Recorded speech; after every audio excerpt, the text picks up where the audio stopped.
assessment identified low to moderate constraints typical of residential lands, but no major limitations that would prevent compliant wastewater systems. Council's report raises concerns about environmental risk and cumulative impacts, but our assessment directly addressed those issues through conservative design parameters, secondary treatment standards, well-defined land application areas. And our assessment of the risk to the ephemeral drainage line running through the property was supported by modelling and was consistent with independent ecological and New South Wales government agency advice. In our professional opinion, the environmental and public health risks cited in the refusal are manageable and consistent with normal on-site wastewater practice in the region and across New South Wales. Council's own risk mapping supports that conclusion and classifies the property as low hazard. Council has also raised concerns about operational risk, compliance risk, including LGA-wide statistics about failing systems. There's clear legal precedence that it's not appropriate to rely on hypothetical future non-compliance for development refusal. And by this logic, unsewered development probably should never be approved in Tamworth or even the state. I would question the implication that operational and compliance risks are unusually or unacceptably high for this proposal. And I also note that using Council's operational risk protocol, that the worst case system proposed in this subdivision would be deemed low risk. Finally, I just would note that the alternative gravity sewer option referenced in the annexures indicates that achieving gravity connection possibly requires raising ground levels in the lower part of the development by roughly 1.7 metres and extending a sewer more than 400 metres across neighbouring private land via easements which are currently not obtainable. While that may be technically achievable, in my experience, this is not typically classified as readily feasible, and as such, consideration of an on-site wastewater strategy is a reasonable position and one Council sought our report in order to consider. So our report has clearly demonstrated it's feasible, it's sustainable and compliant, and therefore can reasonably be considered to achieve the essential services clause of the LEP. This refusal is based more on a strategic preference for reticulated sewer rather than a statutory requirement or a demonstrated technical limitation of the site. That's me. Thank you very much for your presentation. I'll now go to the second speaker registered tonight, on Edward Furman. If you can come to the...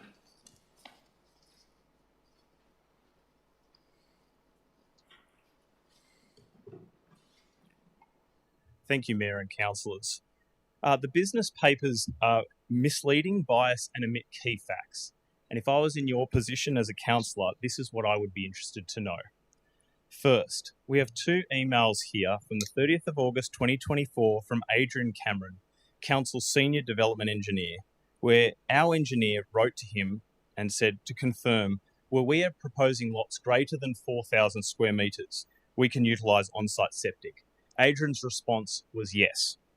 Second, council planners requested an on-site sewage management strategy noted as Annexure 5, but this barely receives a mention through the report, as the conclusion is clear. On-site servicing is feasible, sustainable, and an approvable solution. Third, council officers Bonning and Dimmick attended the site on the 6th of February. They say, and I quote, "The soil types are conducive to successful wastewater management and the lots are suitable. I am satisfied that each lot can be serviced by some form of on-site sewerage management." 4. The LEP of clause 7.14 does not specify gravity sewer. The term it uses is adequate arrangements. Currently, we do not have adequate arrangements on site to connect to the development. The only way we can adequately provide sewer is through on-site servicing. Just to show you briefly, this is currently council's sewer pit. To connect to the sewer, I apologise there. To connect to the sewer, we'd have to bring a new sewer line over 420 metres to our site. These two landowners, both who support the development, do not want a sewer easement running through their property. 5. In relation to the DCP, we comply as all lots are over 4,000 square metres. The average lot size is in fact 5,633 square metres. However, the DCP also expressly states subdivision controls relating to sewer are guidelines only. They're not mandatory requirements. Under the Environmental Planning and Assessment Act, Council is required to apply DCP provisions flexibly and not impose more onerous standards where a proposal already complies, which it does here. 6. Planners have not taken into consideration the wishes of the community, ignoring 2 rounds of public exhibition, resulting in 15 positive submissions, 5 of these from adjoining neighbours and many from local businesses. And finally, we're in a housing crisis. Propertyology identified Tamworth as having the lowest supply in 15 years. WESTDALE has no large lots for sale in an area about to take on thousands of jobs. We kindly request Council considers the 47 future residents and families in need of housing that could call this development home. Thank you. Thank you, Ed.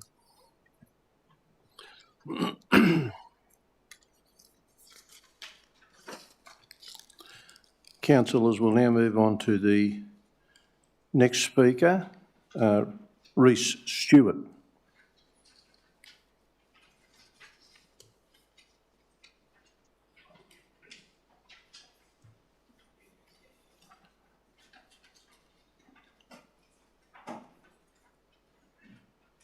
I might have said the name wrong, did I? I'm sorry.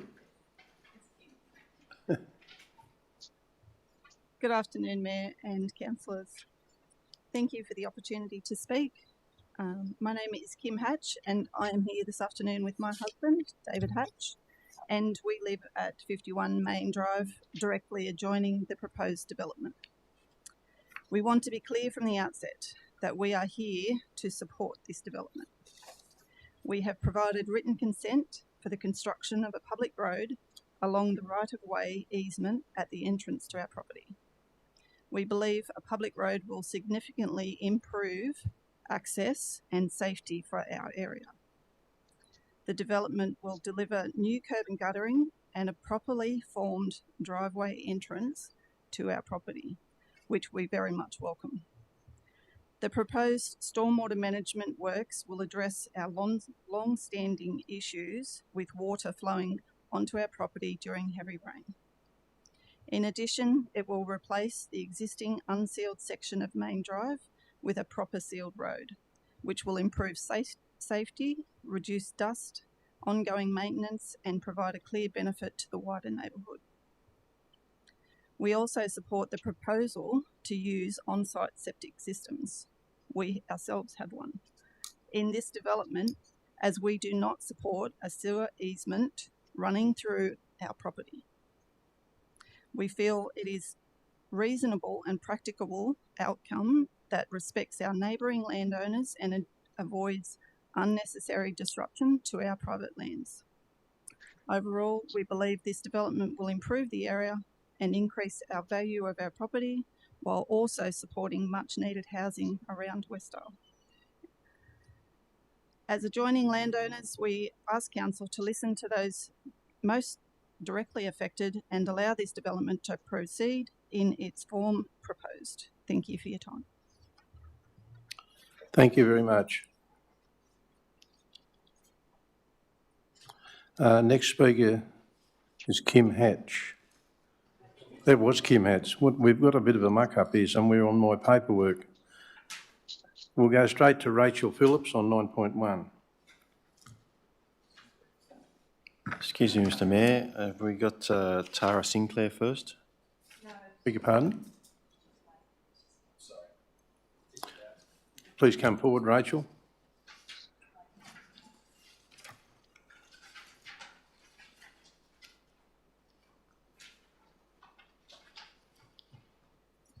Good afternoon, Mayor and councillors. My name is Rachel Phillips. I'm a mum of 3 boys, aged 6, 8 and 12. Then in my spare time, I'm the CEO of BARRABA, Chair of TACO, P&C President of Hillview Public School, a member of both state and federal advisory boards, and once again now a uni student. My connection to this community runs deep. Born in Moree but raised here in Tamworth, I was a BARRABA child. Shortly after it opened, I went to Hillview School and I spent my childhood playing in Granny Munro Park. After completing high school at Tamworth High, I started my career at Birralee. Fast forward just a few years, I say with pride that I don't just work with or for community, I am community. Throughout my career, I've had the privilege of building and strengthening relationships with ACOs, NGOs, stakeholders, and leaders across many sectors. Birralee has strong established partnerships within Tamworth, working alongside local organisations, businesses, local schools, Tamworth Police, cultural leaders, and community members. These connections allow us to deliver real outcomes for our community. Birralee has also been recognised as a business and community leader, winning several Business Chamber Awards, state awards for service delivery and education, and national recognition as a sector leader, including Hester's Leadership in Early Childhood Education. We have earned the trust and respect of our community and the sector, and today I come to you with a genuine intention to formalise a partnership to meet the needs of our community. Today I'm here to speak about our proposal to expand and enhance the services delivered out of the Youthy. Our aim is to address program gaps for young people, in particular children aged 5 to 12 years. Gaps identified through everyday, authentic engagement with children, youth, families and the wider community. This has been a long-standing part of our Birralee's business planning, and we have worked hard in the background to build our capacity to meet these needs. I want to make it clear, we are not duplicating services. We are filling critical gaps that have been identified by community, and we are committed to working alongside Tamworth Regional Council and existing service providers to ensure the best outcomes for our Tamworth community. Our track record speaks for itself. Birralee has delivered high quality early childhood education and care for children from birth to 5 years, supporting 60 children each year. We've watched generations of families come through our doors, and we continue to informally support children as they grow into their youth years and beyond. Our board brings a diverse range of skills across industries, giving us the capacity to scale and deliver proactive, positive engagement for young people at every stage of their development. This proposal will provide regular, structured activities for young people, activate underutilised community space, strengthen cross-sector collaboration, and support early intervention and community-led youth development. Most importantly, it aligns with Council's Tamworth Youth Strategy priorities for youth engagement. I invite you to stand with us to support local children and youth and to strengthen our Tamworth community. This partnership is an opportunity to be a stepping stone between early childhood and youth, investing in a seamless pathway for our young people. Together we can invest in generations to come, and I look forward to turning plans into actions. Thank you. Thank you, Rachel. We'll now move on to the next speaker, which is Jane Johnson.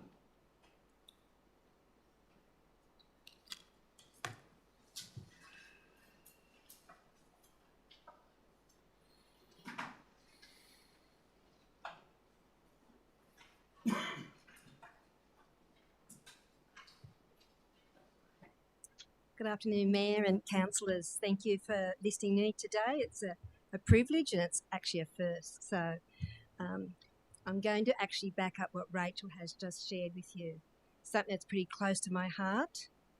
I've been an educator for 40 years. I've seen a huge change in education and communities. I am a Tamworth local, went away, and I've come back like a little boomerang. I want to talk to you about my role as Executive Principal at Hillview Public School, who works very closely with Birralee. We have a strong relationship, and it's because we think about our children from the minute they are born to the minute they leave our grounds. Opportunity.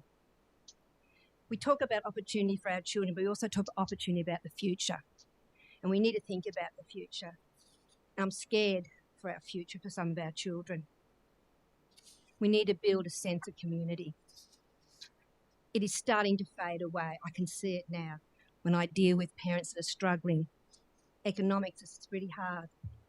Children are living in homes with a 3-bedroom home with 3 families. You can imagine there's not much left over to send them off to a camp or join a footy team or even think they might go dancing. We provide that at Hillview Public School, but it's not enough.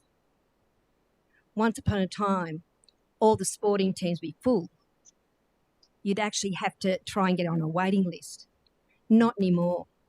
It's time we actually stood up for our young children. It's time that we've learned that their needs are more important than ours. We've lived our life, and I look around and say, you're all pretty successful. But they're not feeling that. There's nowhere to go home to except maybe a barren field. If we open up the youthie, that gives them an opportunity to be in a safe place. And that's my concern. I feel they're not safe at the moment. They're dodging things. They're trying to keep themselves away from very bad choices. And unfortunately, some have gone down that track because what is out there for them? What gives them hope? I want them to have an opportunity to build their cultural understanding, to be so proud of themselves, so our next generation are going to stand up and say, I love who I am, I love the mob I'm with, but I'm a Tamworth person and I'm a great citizen of Tamworth. We need to start putting them first. You also notice that often at Front Yard Church, a lot of our children go to that. They get a free feed, but also they just get together with their friends. They get to enjoy singing, dancing, and it's a real community. But it's only once a week. It's not enough. The parks in West Tamworth area are in pretty poor standard. I certainly wouldn't be taking my children or grandchildren down there to play. The youthie is a beautiful environment. I love going there and I love sharing the time with some special people there. But I think we can do better. It's a place where our children can be safe.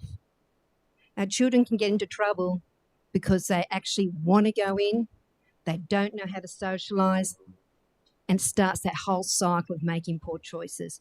I don't want that for our future, for our children, and I think all of you sitting here do not want that for our children. We need to step up. We need to give them an opportunity. We need to open that youthie for our young children.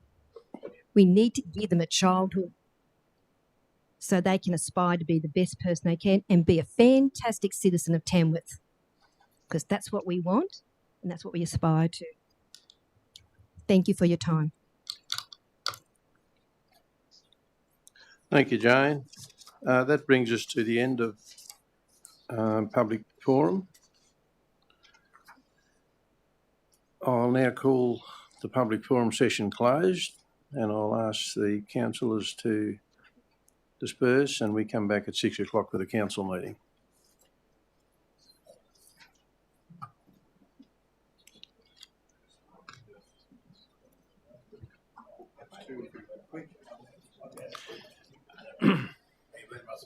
I've been good. I'm going to have a conversation. Oh.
Councillors, it's now 6 o'clock and I'll declare the meeting open. First item on the agenda is apologies and leave of absence. We have no apologies, all that are here. We'll move to item 2, minutes from the previous meeting submitted for approval. Could I have somebody move their true and correct record? Councillor Budd, seconded Councillor Mears. Any questions in relation to those minutes? Any comments? There are no comments. I'll put that they're a true and correct record. All those in favour, please say aye. Raising their hands. Approved unanimously. Disclosure of interest, item 3. Is there any disclosure of interest tonight? We've got Councillor Sutherland. Thank you, Mr Mayor. I'd like to disclose less than significant non-pecuniary interest for item 9.1. 9.1. Thank you. My son attends Berryley Preschool, but because the item in the paper is around a service that my son will not benefit from or attend or have any part in being a part of, I will be remaining in the room. Thank you. Any other disclosures of interest? Thank you, Councillor Sutherland. Do we have a motion to accept those disclosures of interest? All those in favour say aye. Aye. Carried. We'll move on to mayoral minute. There is no mayoral minute.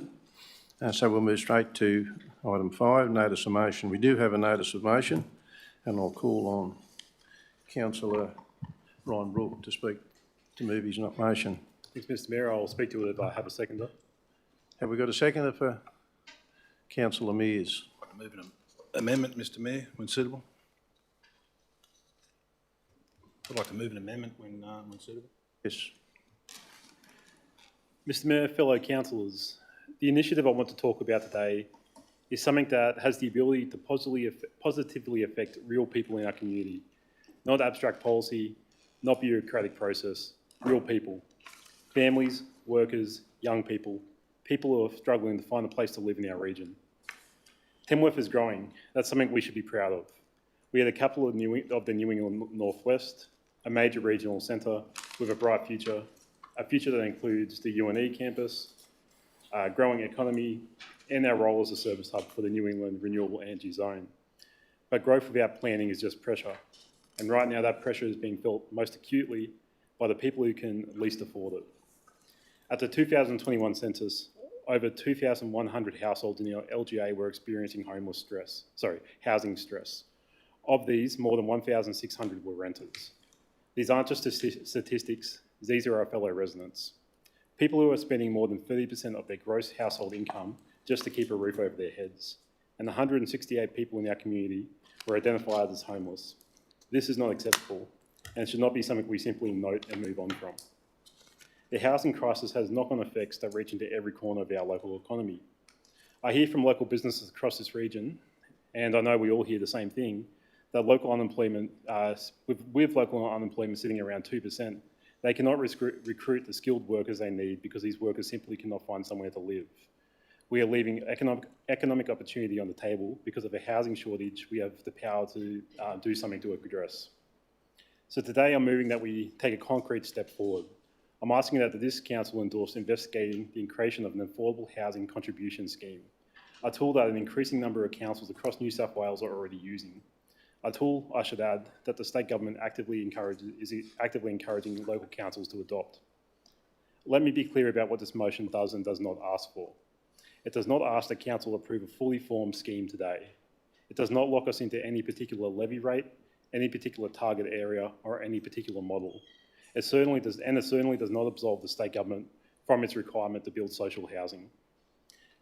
What it asks us is that we commit to the process, that we say, as a council, that we take our adopted housing strategy seriously, and that we are willing to investigate what an effective, locally tailored scheme might look like to facilitate good, affordable housing being built in our region. What it asks is that when property developers profit off construction in our region, they pay back into the community by making contributions towards housing stock that's affordable. An affordable housing contribution scheme works by requiring developers to contribute towards the creation of affordable housing as part of their development consent that we approve as a council. That contribution could take the form of land allocated to affordable housing, a monetary payment, or a combination of both. And critically, any scheme must be reasonable. It must have regard to the needs of the area, the scale of development, and the financial viability of the project. The state government requires modelling to demonstrate that development margins remain profitable. This is not a blunt instrument, it's a carefully calibrated policy lever. Our own adopted housing strategy explicitly identifies improving housing affordability as a priority area. It acknowledges the significant gap in the delivery of affordable housing in our region, and it notes that developers are not currently incentivised to fill that gap. An affordable housing contribution scheme is precisely the kind of mechanism that can begin to close it.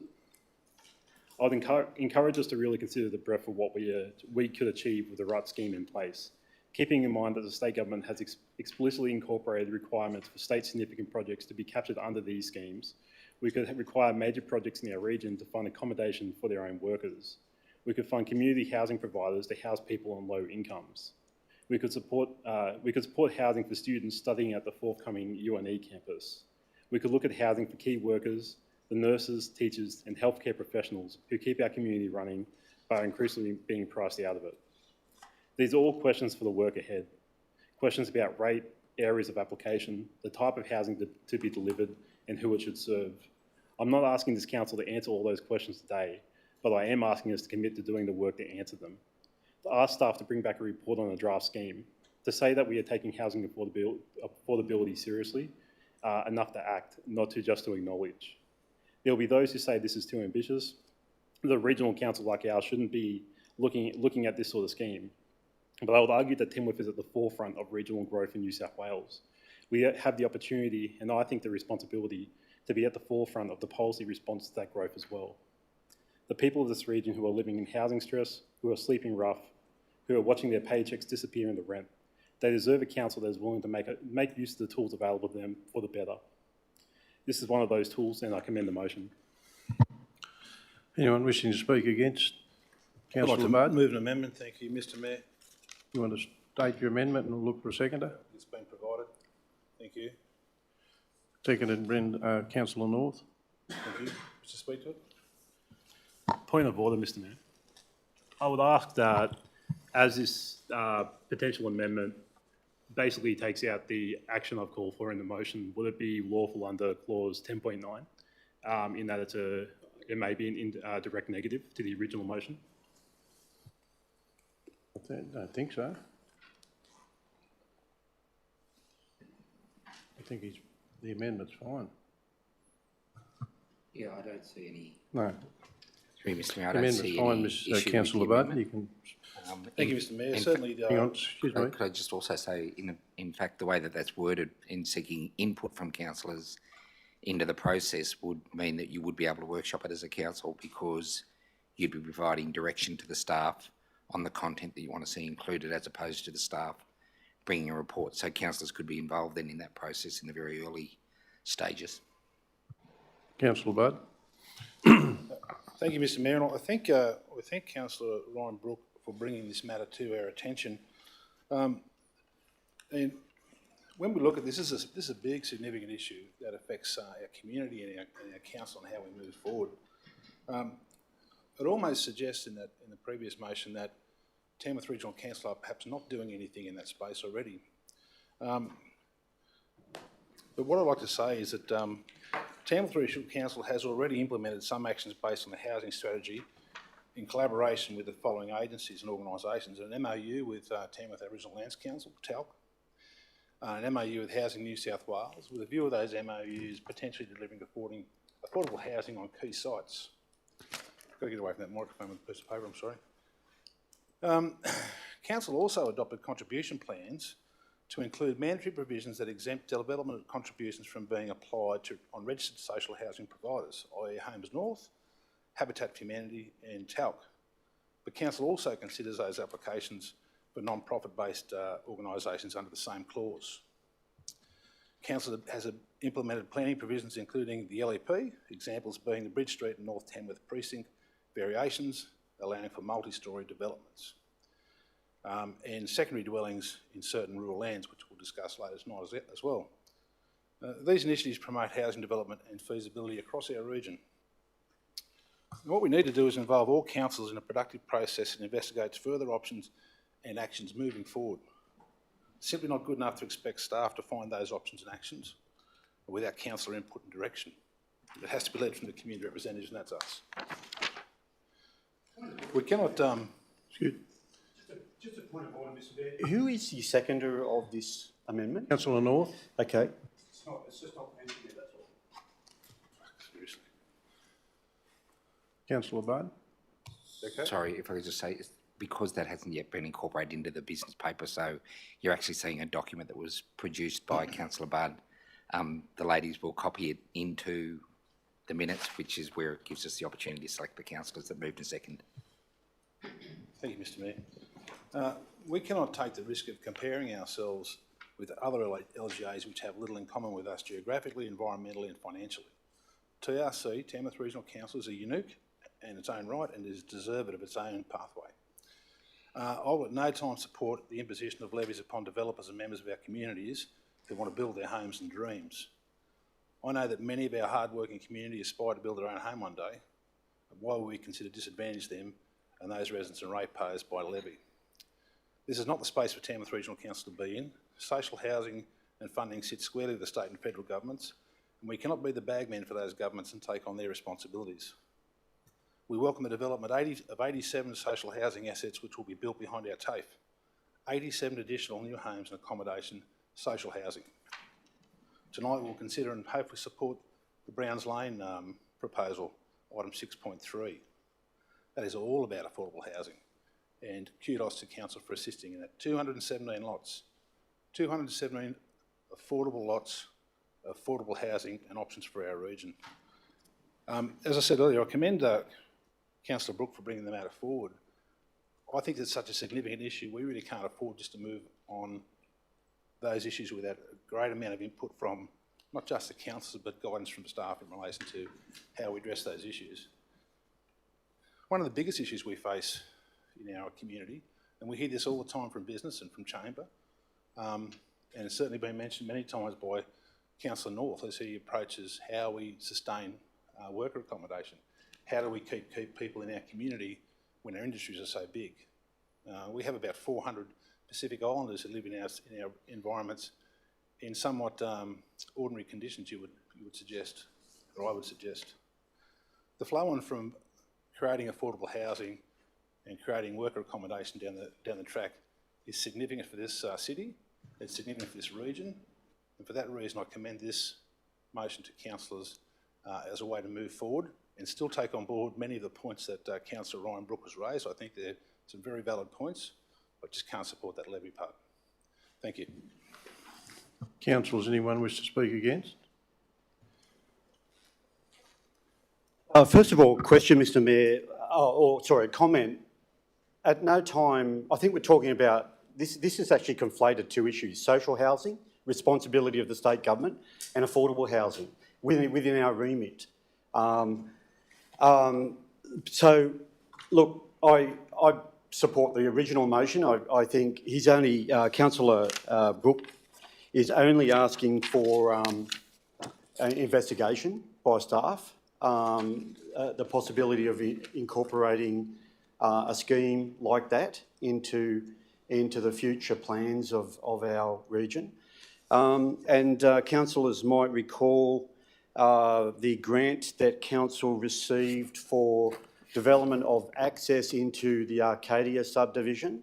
The basis of that access and that grant, over $1 million, was to expedite not only access into the subdivision, but to expedite affordable housing. Now we're turning around and saying, no, we don't want to do that. We've got a grant, given a free kick to the... Point of order. Yes. At no time did I mention that we're not going to support affordable housing, social housing at all. That's just totally incorrect. Point of order, Mr. Mayor. Thank you, Mr. Mayor. What clause are we calling a point of order on, other than rambling? Councillor Budd. The information that was relayed by Councillor Rodder is incorrect. He alleges that I made comments in relation to not supporting affordable housing and social housing. I did not do that. I totally support it. That's the point. That's correct, Councillor Rodder. He didn't say that we wouldn't be supporting it. He said we'd be workshopping it.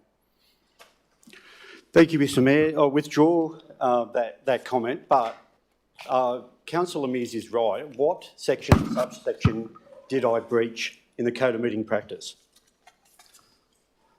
We're just giving some leave to access the Code of Conduct. We don't have them here. I know that Ryan's got one, if you don't mind. It might take a few minutes, but Yes. Bear with me. Did you have a comment, Councillor?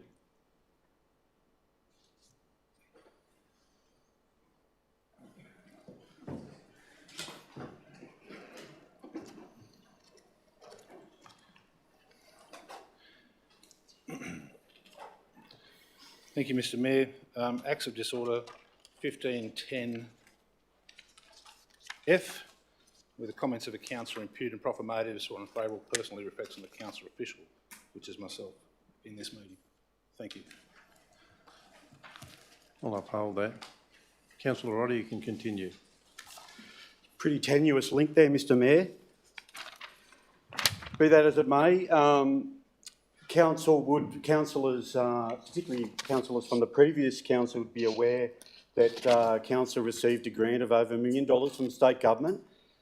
Council put in an in-kind amount of money for the access into Arcadia subdivision to progress affordable housing. Now, I think that what Councillor Brooke has suggested is not unreasonable and won't be overly onerous on the council staff to present a report to discuss a scheme such as this.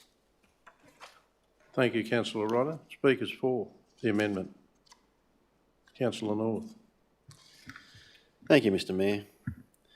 Well, I think we're here for the housing business paper, actually. There's quite a few items on it, but I'd just like to support the amendment because it simplifies what Councillor Brooks looking to do, and I admire him and thank him for bringing this forward. He was good enough to brief me on it a couple of weeks ago, and I went through it and I did raise my concerns. I said I could never support a motion. Well, I can support investigating affordable housing, but what I would like to see, if we're going to bring up a motion like this, I'd like to see acceptable options that incentivise us to be proactive with this notice of motion. Because everything I see there is levying basically from developers in some way or contributing in some way. And to me, that's putting a barrier on housing. It's taxing the other owners, builders, house owners, residents. We're putting a barrier in front of building housing. So I struggle with that. I would have liked to have seen something where the developer isn't pinged, which results in the other house owners being, or unit owners being taxed effectively or levied. They're paying for it with the ideas that were thrown out there, which it was very good that a lot of examples were put up there. But I would have liked to have seen other examples that wouldn't either be contributed to by other house owners or residents or by council at all. I couldn't support anything that involves Tamworth Regional Council contributing financially towards this. Councillor Brooke did mention briefly before the meeting that he was concerned that this is a way to sweep this under the table and disappear. I can assure him that I take this very seriously, and I think it's one of the many weapons, I guess we could use, if it's probably a poor word, but one of the many acts we can take and contribute towards housing in our area, whether it's affordable, whether it's workers' accommodation, what have you. I'm passionate about getting more beds in town in some way, shape or form. We need more accommodation desperately, and this is one of the many ways we need to use. We need more workers' accommodation that has a long-term legacy for us as well, not just... So they're two different things. We need more units, we need more houses, we need more motel and hotel accommodation. I think we need to promote simpler housing options such as 3-bedroom single bathroom instead of these 4-bedroom double bathroom, double garage houses. Keep it simpler. So we have a lot of different avenues we need to look at promoting and try and find solutions for, and I think a workshop by councillors to give input and guidance early on and rule out early on what we can and can't do, or we don't believe we can or should be doing. I think giving early guidance can bring a better outcome, and we can also make it more comprehensive what we're looking to do. I think this needs to be I think as most of us, 5 of us out of the 9, our first term on council, we're finding our feet still, but one of the big passions we have is to increase housing. If we can increase housing or accommodation, number of beds in Tamworth, that will bring down or reduce costs of housing. If we can make dramatic effects in some way, it'll make housing more affordable in some way, shape or form. We have one of the strongest growing house values are rising amongst the quickest in the state here because we don't have enough housing. So we have to find quick solutions for this. So I think we need to workshop it. I certainly support Councillor Budd's motion here. I think it's a good way forward. Speakers against? If you speak against, you close the debate. Oh, sorry, amendment. Okay, sorry. You go. Thanks, Mr. Mayor. I wanted to address a couple of the arguments that have been made. In particular, Councillor Budd mentioned that my motion may imply that I thought council wasn't doing anything in the space. Not at all. I commend the work that we have done in the space since we introduced our housing strategy. But what I'm putting up here and what I'm suggesting in this affordable housing scheme is something that has really developed over the last couple of years in local government. And that's something that isn't included in our housing strategy, but I think ties in very nicely with a lot of the areas in it. I'll actually quote directly from the affordable housing strategy. Providing affordable rental housing is a distinct issue separate from house prices and building costs. Many developers are not incentivised to build affordable renting housing as they do not provide very high return on investment, especially in regional areas. With the state government focused on the delivery of social housing, there is a significant gap in the delivery of affordable housing in the Tamworth region. The provision of social and affordable rental housing is of critical importance. That's verbatim from our housing strategy. And that's where I thought the addition of this particular strategy as another action we could take would benefit our adopted and endorsed goals in that strategy itself.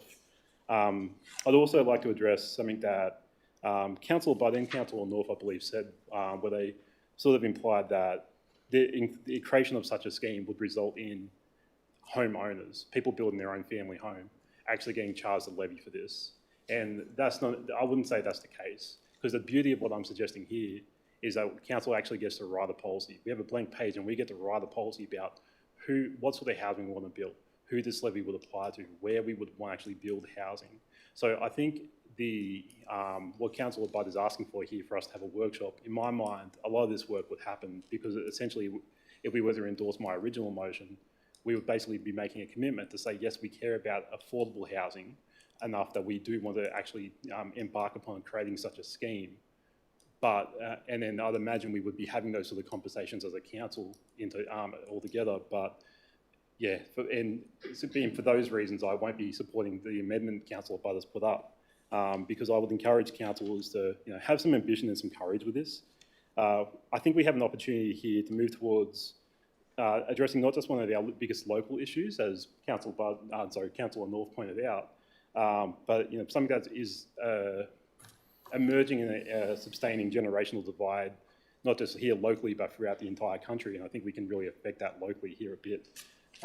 For me personally, I don't understand how we could recognise that affordable housing is an area of critical importance in our own plans.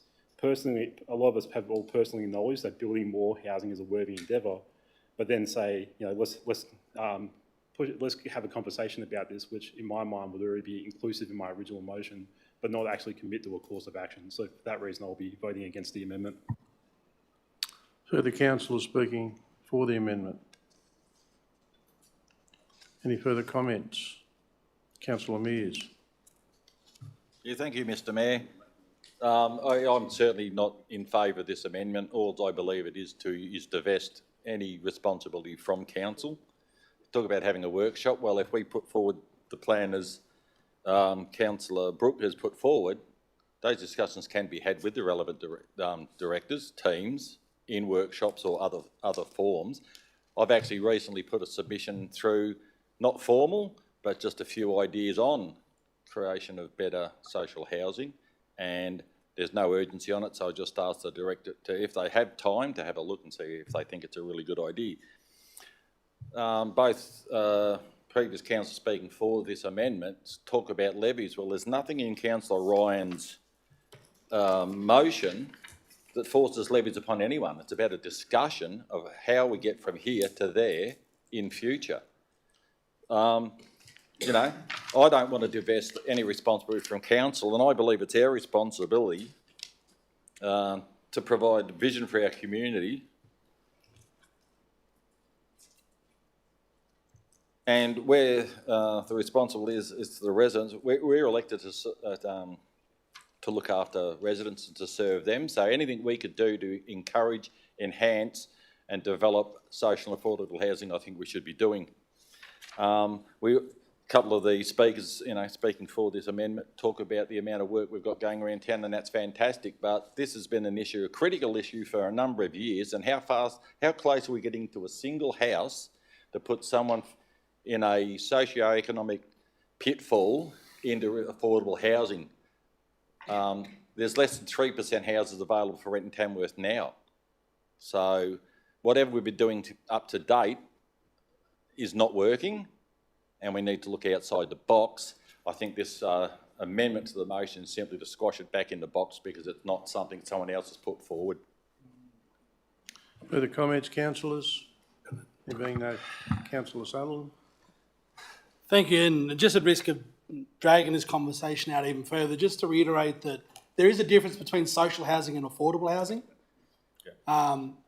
As a council, we have a strong commitment to looking at affordable housing as a genuine option to addressing the housing shortage that exists. We spoke around acknowledging that the council's local government does have the ability to generate levies, but one of the exciting examples how this has been able to work, which we've seen at the New South Wales Local Government Conference, was in Western Sydney, where as a council what they did was they set a percentage of their housing development set aside as affordable housing properties. That property then was sold to an affordable housing agency who bought the land at the retail cost, built a house, and then the local council put some guidelines and parameters around how that affordable housing would be obtained. You know, what kind of wages, what kind of profession, I think, was even thrown around in Western Sydney with the growth of the airport. You know, so being really targeted around what kind of affordable housing scheme could look like can add benefit to local councils. At the moment, we don't have a baseline or an understanding of what that is. Clearly, we're muttering around the social housing and affordable housing. You know, to get a report back to council around some facts of what that looks like, I think would help that workshop to happen. I think a conversation needs to happen, but I'm going to not be supporting the amendment because I think that before we sit down as councillors, it would be good to have some information in front of us that staff could pull together, and then we can go from there. Further comments, councillors? Councillor Impey. Thanks, Mr Mayor. Well, there's one thing that Councillor Brooks' notice of motion has done. It's certainly encouraged more discussion about this very important topic, and I do congratulate and applaud Councillor Brooke for doing that. When I look around our city and our region, I note that the number of new developments in that sort of more density, heavy density, or you know, density living sort of arrangements, blocks of units, for example.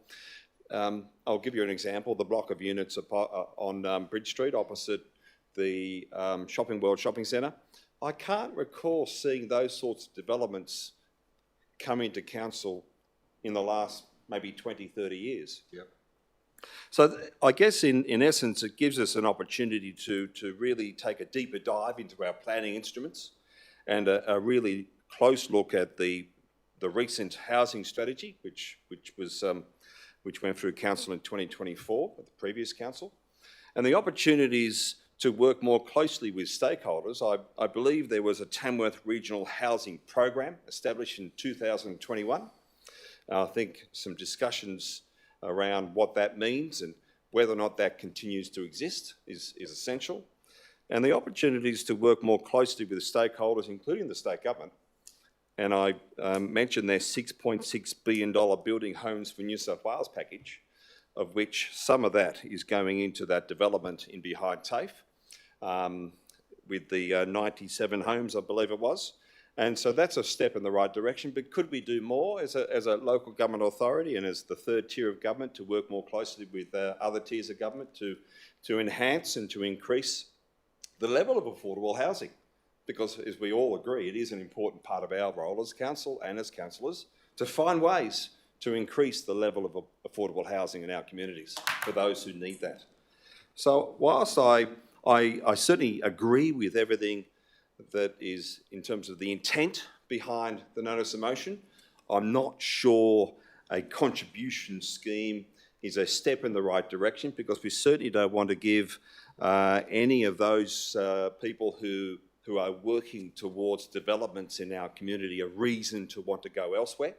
So we need to be very careful how we word these things, and I believe workshopping this further will support our endeavours to go down the right path. But Councillor Brooke has certainly started the conversation, and some of the heated discussions we've heard tonight suggest to our community that they have 9 councillors who are very keen to take this forward and to jump on the back of Councillor Brooke's original notice of motion to do something about this, and I applaud that. Further comments, councillors? Before you close the debate, I'll just make one comment, Councillor Budd. Councillors, I can't support the original notice of motion because it talks about social housing, and the minute we start talking about social housing, we're going to indicate to the New South Wales Government that we're interested to put our hand in our pocket. That is very, very dangerous, and it's not something we should be doing. Point of order, Mr Mayor. Under clause 10.18 of the Code of Meeting Practice, I believe I've been misrepresented and would seek the floor to make a clarifying statement. You think that's valid? Yeah, okay, I'll accept that. Secondly, Councillor Brooks speak now as to what... You can speak to that. I just want to point out, Mr Mayor, you mentioned social housing, but as Councillor Sutherland articulated, the social housing and affordable housing are two distinct different things. And absolutely, social housing is the responsibility of the state government, but what I'm advocating for here, well, at least I am advocating for in my original motion, is for us to facilitate the development of affordable housing. The reason I raised that, Councillor Brooke, is that you mentioned it in your motion. You start talking about advocating for social housing. So that's why I've mentioned that. So I'll take your point of order and accept that. I'll move on to the second item there, and that is seeking housing contributions to be paid when developments or rezoning are being made. There's only one group of people who make those contributions, and that'll be the new young families that are trying to build homes. So I can't support that. So, Councillor Budd, if you want to close the debate. Thank you, Mr Mayor, and it's good to have some strong debate and some opinions and some ravings, I believe is one of the terms used, but it's good to have that on the floor. What's important is, and I'll go to the comments of Councillor Sutherland when he mentioned about designating blocks within these building developments as being affordable housing. That's exactly why we need to have a conversation with staff before they go away to rewrite a report. We need to have that input at the base level so they can go away and then come back. And have let's get it done the right way the first time, with us involved on the floor, in a workshop, have that good conversation, have everyone's opinion, and then let staff go away and work on it, and then come back. And then come back and actually get something happening, some actions. So keep in mind, as I mentioned, 217 lots at Browns Lane, which is affordable housing. So when those and these things don't happen overnight, the sooner that gets done, the better. The sooner they're occupied, that means another 217 buildings, homes are available in Tamworth for rental in affordable housing, one would hope. 87 social housing projects going up behind the TAFE. Fantastic. There's not too many places in regional New South Wales that have 87 social housing blocks and accommodation being built. So I commend the motion. Let's get ourselves in a workshop. Let's get together and get some really good outcomes and actions. I commend the motion. Councillors, that concludes the debate on that motion. I'll say all those in favour of the amendment, raise their hand. Those opposed. The amendment is now the motion. Amendment is now the motion.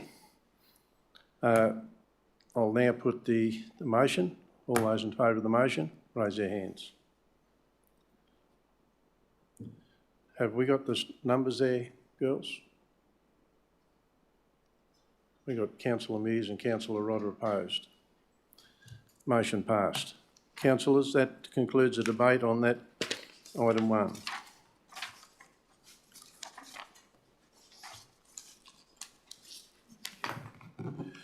Councillors, will now go to open council report 6.1, and Councillor Budd.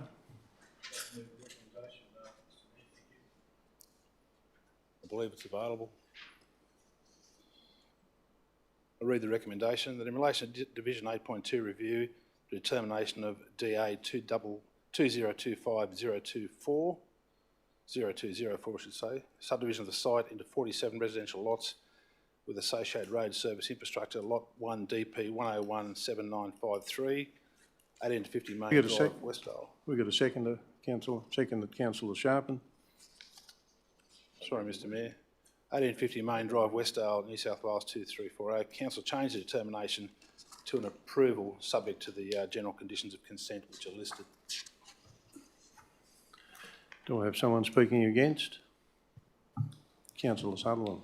Thank you, Mr Mayor. I'd like to move an amendment back to the motion as printed in the business paper. Do I have a seconder for that? Through Mr Mayor, that's not a legal motion because the motion that's been moved by Councillor Budd is for approval and the recommendation in the business paper is refusal, so it's a direct negative. Direct negative, so it's not a... So, councillors, anyone wish to speak against? Councillor Brooke.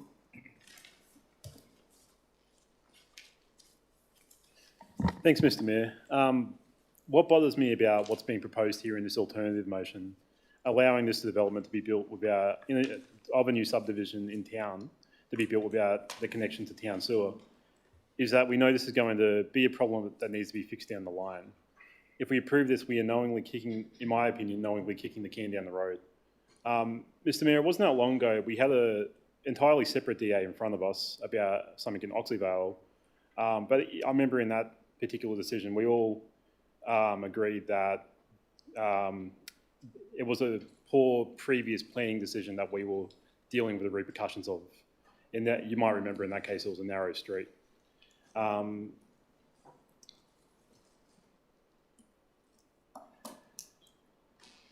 want to be direct about what's happening here. The clear advice we receive from staff is that if we allow this, this will potentially be an issue for council and future residents to deal with. And we may be passing future issues and expense over to a future council. And that doesn't sit right with me. You could argue that even that we're already dealing with a poor planning decision by not extending the sewer mains past the existing lots. But I'd argue the responsible thing for us to do here is to require the issue be rectified, not compounded and passed it along. Look, getting more housing here, I believe, is a worthy pursuit, but I suspect the motivation here is to save some money on the development cost. And that alone isn't my concern, but when that saving comes at the expense of future residents, I don't think that's a fair trade-off. So I won't be supporting the alternative motion, and if this is defeated, I intend to move the original motion to uphold the refusal as recommended by staff and printed in the business paper. Councillor Brooke, this is the only motion we've got on the table. This is the motion. Yes, Mr Mayor, Councillor Brooke was saying that if this motion is defeated, then he is flagging that he will move the original motion, so that's valid. Okay, I accept that. Someone to speak for? Councillor Sharpen. Oh, I can, yes, sorry. I should have done this before the debate, but I'll ask Mr Logan to make some responses to some questions. Thank you, Mr Mayor. Councillors, I'm advised that I don't have to read out the answers to the questions of Councillor Budd that have been included in the business paper. So I'm going to read out to you the answers to the questions of Councillor Budd that are not, from my reading of the report, included in the business paper. And the first of those is, What is the burden to Westdale Wastewater Treatment Works of this preferred sewerage connection? Councillors are told we are nearing capacity at the facility and it will require augmentation. The answer is the additional load on Council's Westdale Wastewater Treatment Plant from the development of approximately 47 residential blocks is relatively insignificant. At present, there is ample capacity to accept this and other residential wastewater. There is an upgrade plan for the Westdale Wastewater Treatment Plant in about 5 to 10 years' time to provide further capacity as the city grows. Councillors have however, been advised that if Council agrees to accept liquid trade waste from Biata's new processing facility over and above the present flows delivered from the In and Out Street facility, then this will consume all the available capacity at the Westdale Wastewater Treatment Plant and an upgrade would be required more quickly than our present plan. Councillor Budd asked, councillors have been told that future developments off Bergman's Lane connecting to Kingswood will be blocks over 4,000 square metres and will be relying on on-site sewer management. Can this be confirmed? And the answer is yes, this is correct. There is no sewer in the vicinity of the proposed Bergman's Lane development at the moment, and by allowing the proposed development in this area to be connected to on-site sewer management, we are assuming in the future the area will not be rezoned to allow more intensive residential development that would require sewer. In Mayne Drive, there are 2 lots of land, number 51 and 53, between the lots serviced by the existing gravity sewer and the proposed development. It is likely that both of these lots will be developed in the future, given that existing low-density urban properties in the area have already been connected to gravity sewer. Would councillors be prepared to allow the developers of the block immediately next door to the current lot, 51, to those already connected to gravity sewer to be able to use on-site sewer management? And what about the future development of lot 53? Developers are already talking to council about further development of lots to the west of 18 to 50 Mayne Drive. Again, how connection to the sewer is treated for 18 to 50 Mayne Drive will have a strong influence on the same issue for further development in the area. If councillors are prepared to allow on-site sewer management, even though the DCP, Development Control Plan, which council has formally adopted, does not support on-site sewer management in this case, then councillors should consider amending the DCP in the future to something that they can support. If council does not support allowing on-site sewer management in the Mayne Drive area, then council runs a real risk of another Bylong Road, Warwick Road situation where an area of rural residential development not connected to sewer is slowly being surrounded by residential development.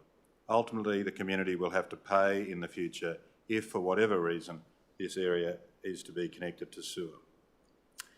And the final question: why is it a requirement to be connected to council's sewage system? What benefit does that add to community infrastructure? And the answer lists the disadvantages of on-site sewer management as part of the lot must be reserved as an effluent irrigation area or effluent management area. This area cannot be built upon, including pools, tennis courts, sheds, etc. Stock cannot be grazed in this area. Vehicles cannot access this area. This will result in almost a quarter of the lots being dedicated to this purpose, approximately 850 square metres for aerated wastewater treatment systems. With reference to the plan of the subdivision, lots 106, 107, 108, 132, 133 and 134 are impacted by an Order 1 drainage feature. This means that any on-site sewage management system and its associated irrigation area cannot be within 20 metres of the drainage feature. This affects system positioning, dwelling placement and ancillary building placement. While on-site sewage management is feasible on these lots, owners and occupiers of these lots will be significantly burdened during the design stage and limited to future use and intensification of the site. Aerated wastewater treatment systems cannot function during power outages, particularly of concern during prolonged power outages. Aerated wastewater treatment systems can be subject to damage and reduced effectiveness during below freezing temperatures. On-site sewer management systems that treat a wastewater load from an unlimited water source, such as reticulated town water, as compared to tank water or slow trickle bore water, are more likely to fail or to be overloaded by excessive use. This is particularly relevant with traditional septic tank and absorption trench systems that can suffer from trench breakouts when overloaded. Subdivisions connected to reticulated potable water serviced by on-site sewage management systems can be easily damaged when seals in toilet systems fail or washers fail in taps, particularly when occupants are away on holiday. Systems that are connected to tank water will often run out of water source before major damage can occur.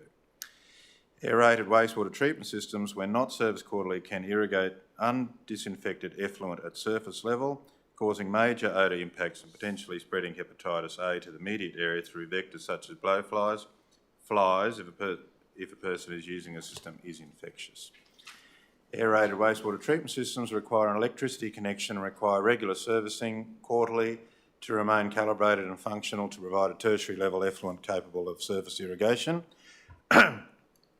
On-site sewage management systems are subject to an ongoing inspection and regulatory surveillance program stipulated by the Local Government Act 1993. Systems require independent inspections by council's environmental health officers to ensure ongoing efficacy, and they are maintained and operated in accordance with the original approval conditions. Depending on their risk category, they will be inspected every 3, 7 or 10 years, creating an additional ongoing inspection cost to the landowner. The advantages of on-site sewage management: high tertiary treated effluent that contains elevated levels of nitrogen and phosphorus for irrigation over an area. It's excellent for lawn and turf aficionados who wish to use treated wastewater to irrigate a turfed area located within their effluent irrigation area, and provides suitable and safe wastewater disposal where no other feasible options are available for the disposal of domestic or commercial wastewater. The advantages of reticulated sewer connection: the owner of the lot can fully utilise all area of their property. They can run stock over all areas of their property if they wish, drive vehicles over all areas of their property, have a greater choice of building, siting and location, and greater freedom to create other ancillary structures such as dog kennels, stables, sheds, etc. The owner of the lot can use as much water as they please without having to worry about overloading the system or having plumbing fixtures fail that may potentially overload the on-site sewage management system. No maintenance costs associated with the installation, servicing and ongoing inspections and registration of the system. Longer-term sustainable solution for the environmental management disposal of wastewater. Council maintains the asset and responsible for the operation of the infrastructure, although the property owner is still responsible for maintaining their private sewage pipes from intrusion, damage, etc. Less resources have to be expended by the environmental health team to regulate and inspect on-site sewage management systems, and less of the administrative burden on property owners when selling. The systems generally require pre-sale operational approval to provide buyer confidence as to the system efficacy. And the last one, the disadvantages of reticulated sewer connection, is the cost to the developer to connect the subdivision to reticulated sewage network. Councillors, all the other questions that Councillor Budd asked have been referenced and answered in the council report. Thanks, Bruce. Councillor Sharpen, you were going to speak. Excuse me, Mr Mayor, I haven't had a chance to address the motion myself. Sorry, Stan. Sorry. Sorry, Mr Mayor, I haven't had a chance to actually speak to the motion myself. Fully. As a mover. Yeah. I didn't, but anyway, okay. I did not speak to this motion. Fully. Okay, go to what? As the mover. I moved the motion, but I did not speak to it. Yeah?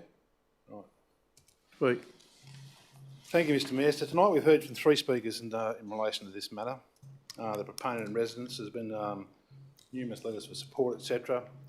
One of the most important speakers for me was the author of Annexure 5, which is attached to our attachments. And I believe that independent operator performed consult work with TRC with regard to planning and infrastructure. So you would think they certainly have a bit of credibility. The summary of Annexure 5 is reasonably telling for me in terms of the way I understand it. This proposal has been before Council for a long time, and it's great to see that it's here to be resolved one way or another tonight. There can be no argument that development is supported and in fact needed. The very first consult with council planners, there was an assurance from my understanding that the OSM was compliant and permissible. I understand there's been some debate on that since that point in time. The whole thing seems to be sticking around the point of OSM, which is on-site sewage management systems. The problem we find tonight is we're here with a system now where we're unable to have a good briefing in relation to these matters, and that's a decision made by Office of Local Government. And we find ourselves without information in terms of where we can debate and have... you right? Excuse me? where we can't have open debate and great conversation about the subject personally. Whilst I respect the work and the position of council staff in this matter, I find there are some discrepancies which don't convince me on some of the arguments. It's a great volume of information, and I thank the work of the director in doing so and putting that together. I'm interested to see the 20% of OSSM systems in our region are faulty as one of the answers we were provided. In particular, I wonder how as regulators we address that, and are we talking about the same systems? Are we talking about old systems, free-flow septic systems, which are pretty archaic and disgusting? Are we talking about trench systems that are faulty, or are we talking about aerated systems? I can speak a little bit of credibility on the matter of OSSM. I've got one of myself, and I must admit that I've never been inspected. I've got no doubt I'll be targeted inspection very shortly after this conversation, so just give me a ring and we'll get it organised. A little bit of embellishment in terms of the cost of those systems appeared in the documents, indicating it costs $1,200 a year to have those maintained and inspected quarterly. That's not true. I pay $425 a year for quarterly inspections with full analysis of the contents of the device. There are 3 significant businesses in town that manage thousands of these in our region. There is plenty of maintenance available, and the running costs is outlandishly incorrect. They are very cheap to run and they do a very good job, and I've not had in my 16 years of experience in my system any issue whatsoever. The impending testing will probably check that, I'm sure. What I'm looking for here is a bit of common sense, and one of the, at the end of the day, what happens needs to be a reasonable and feasible outcome. One of the questions which wasn't read out, one of the questions which is really significant for me is the fact that this may very well end up in front of a land and environment court. And what that court will consider, absolutely, is reasonable and feasible alternatives to an objection from either party, whether it be from council, whether it be from a proponent. And for me, in my thinking, this is a reasonable and feasible alternative. We've heard that tonight, the discussion about strategic re-regulatory requirements for these systems. I really can't support the fact that this may be before the Land and Environment Court with a reasonable and feasible alternative and risk hundreds of thousands of dollars of ratepayers' money in fighting it. I know that my comments aren't going to be particularly well taken by staff, and I apologise for that. However, I'm going to remain stoic on my view, and I can't support the original recommendation, and I put this matter in the interest of our own financial situation and common sense. I commend that this motion be accepted. Thank you. Now, we did have a speaker against.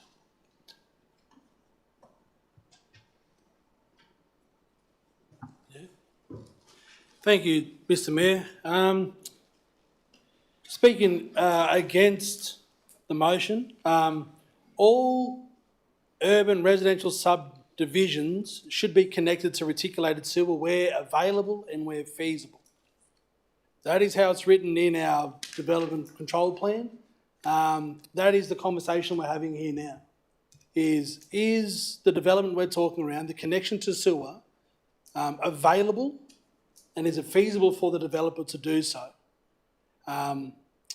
That process is, and the DCP, the Development Control Plan, is an important planning document to make sure that all development is put through a lens that is, one, legal, but also forward-focused, making sure that we develop the communities that we want to inherit in years to come. By not applying the standard that we've set and allowing a document referred to as Annexure 5, which we've heard speakers speak about, talks about the development of on-site sewer management systems as a completely viable alternative. And I agree. They have a role to play and they're really effective in places that require them. A place that doesn't require them is urban residential subdivisions. out in Westdale. That's made really clear. I cannot see why, as a council, we are considering surrendering our own planning policy for this particular development. I can't see why this development warrants us to change our policy completely and surrender the standards that we have set as a council.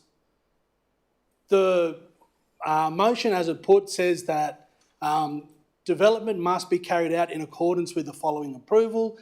1.B says that the subdivision, the water waste management report prepared, as we've heard, as Annexure 5, be taken on. But then I also note that point 35 in that recommendation also has a point to say dot point sewer, that a satisfactory sewer service strategy for the proposed development, including any proposed staging, to be provided for approval by council prior to the submission of detailed engineered drawings. What we're asking is to accept a lower standard that we've set as a council, which is completely feasible in other scenarios, in other locations, in other councils, and even feasible for some parts of our own council. We've heard about Bergman's Lane and how that's going to be set up as on-site sewer. You can see that when it comes to, is it available out there? No, it's not. And is it feasible? No, it's not. It's a completely different scenario that we're talking around here in Mayne Drive. I'd like to ask a question, if I can get some more clarity from yourself or from staff, Mr. Mayor, and that is that, is it staff's view that it is A, an available option, and B, that it is a feasible option that the developer connect to that local sewer point to provide gravity sewer to that development? Secondly, the risk. We've heard about... Sorry. Will you answer that question? Yep. Bruce? Oh, sorry. Mr. Mayor, it is technically possible for the developer for the sewer, for all of the development to be sewered by gravity sewer. It's technically possible to do that. My understanding is the only issue that may be preventing that happening is that the intermediate lots, the owners of the intermediate lots, are unwilling to grant an easement to allow that to happen. But that, in my view, that's within the powers of the developer to address, similarly to how they address the problems with the access. Next question. Thank you, Mr. Mayor. This was in regard to the risk. It's also noted in the report around the impact of the floodplain, and where we know Westdale, we know that where the Duck Inn is located, we know that there's a floodplain when it floods, you know that road gets impacted. Speaking around on-site sewer management systems being impacted by blackouts, and when power is lost to a suburb, then those systems cease to fail. In regards to risk, what is it seen to be as the potential or estimated risk, current risk or long-term risk of these systems being set up on site? And how do we expect that to play out in the long term? Bruce? Mr. Mayor, I'm not an expert on on-site sewer management, but I would say there is no question that on-site sewage management is a viable way to provide sewer services for these blocks. From my perspective, the issue is not whether it's viable or not, it's whether it's desirable or not, and whether that's the most appropriate way to sewer that particular development in that particular location. So I don't think I can answer your question about risk. I'm not aware of whether on-site sewage management provides any... I've read out to the councillors the advantages and disadvantages of on-site sewer management compared to sewer reticulation, and I think that's probably where I would leave it. Thank you, Mr. Mayor. I'll just finish just by saying that to me it's clear that the development hasn't provided an adequate sewer servicing strategy that's up to the standards of us as Tamworth Regional Council. I understand that there is a housing crisis, but I don't think that the need for housing should lead us as a council to accept developments that are below our standard.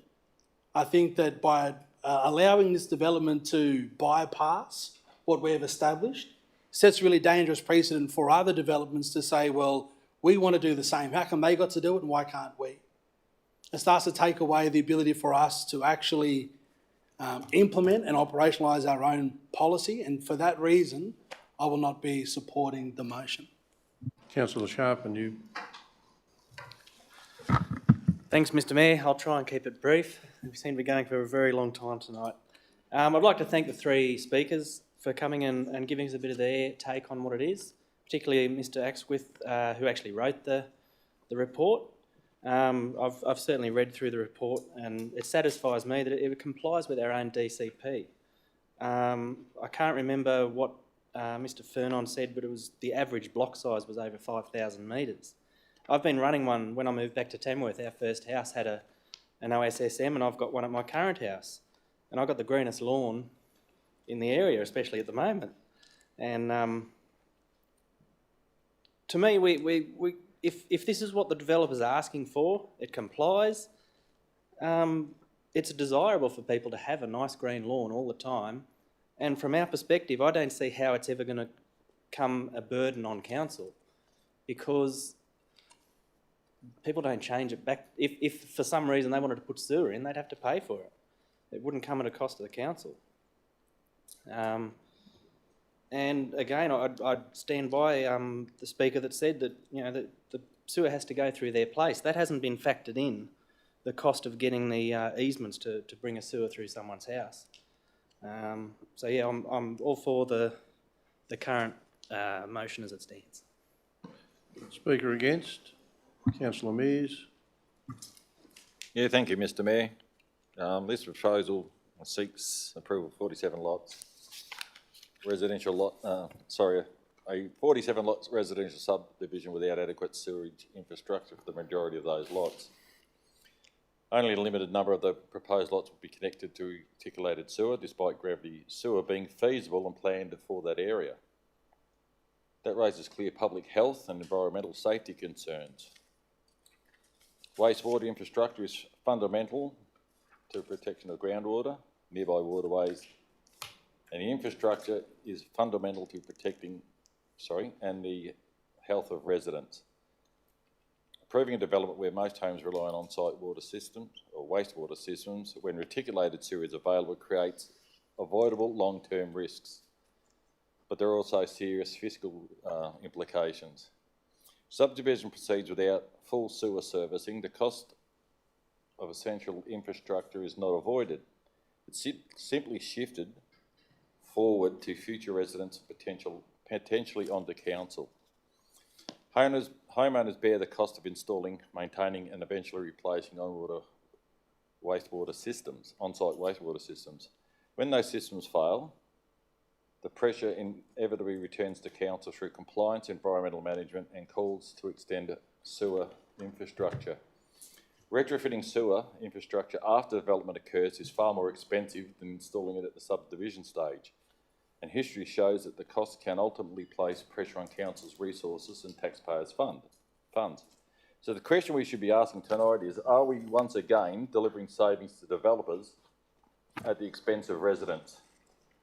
We regularly hear in this chamber that we can't afford this and we can't afford that, or can't afford certain services or infrastructure upgrades, yet discussions like this risk diverting future council resources to solve problems that we should have been addressed at the time of the development. For safety reasons, for reasons of public safety, environmental protection and responsible fiscal management, I won't be supporting the motion. And on that as well, over recent weeks we've been discussing many issues, and there was one on the 16th of December where the advice was clear that residents would pay additional costs at savings for developers. We have another one, that may be the same.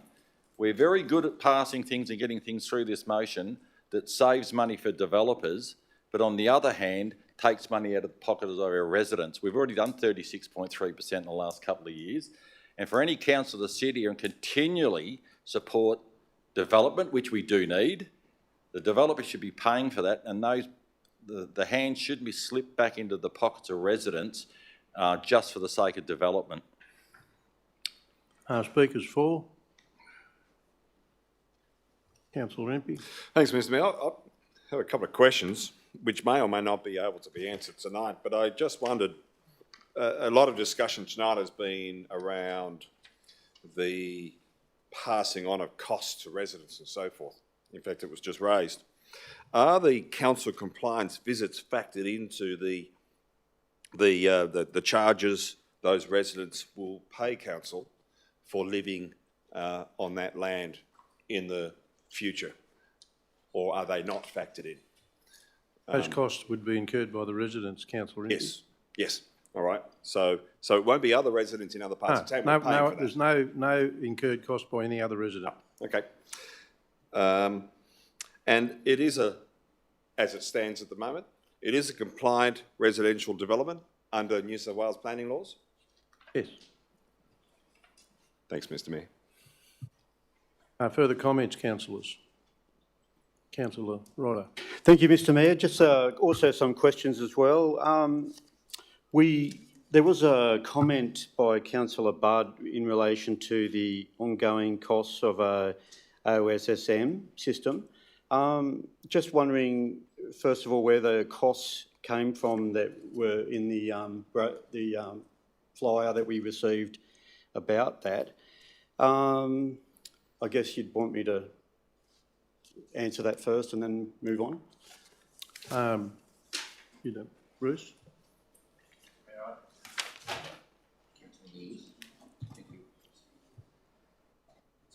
I can answer that. That costs were taken from the Biocycle website, from the manufacturers of Biocycle, who gave us what the regulator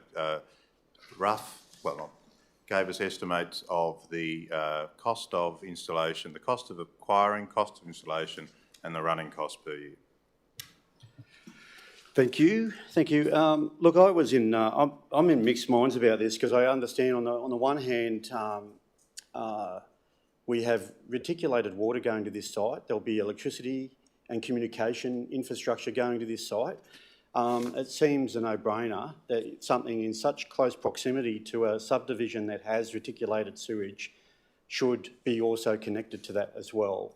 And that then saves 47 or 38 or whatever it is residences from having to worry about annual inspection charges, cleaning and fixing up, and then potentially what was indicated if there was a blackout, the system not working at all. At least you know when you flush the toilet with a reticulated sewage, it's going to go down, it's not going to actually clog up the system.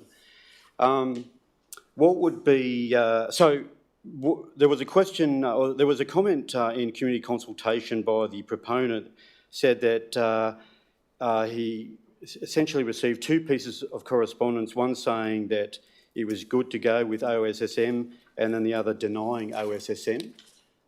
Could we have just some clarity over that? We can. I don't know who can answer that. Sam? Yeah, that's for you, Mr Mayor.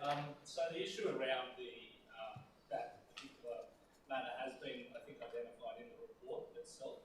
It talks about a typographical error that was in the DCP when the last amendment, number 17, was adopted on, I think, 23rd of July 2024.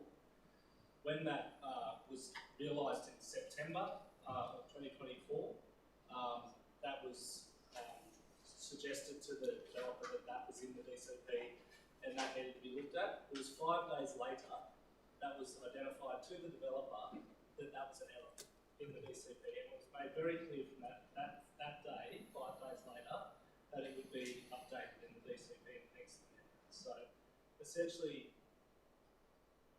go to the 9th of September 2025, the amendment was fixed when Council adopted Amendment 18 in the DCP.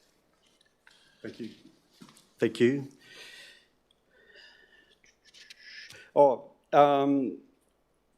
Concerns in relation to future, so if there was additional subdivision occur in that area, I know we would obviously pass that cost on to the developer if it was to be connected to reticulated drainage, but will that potentially be quite onerous in the future in that area, given that the close proximity of reticulated sewage?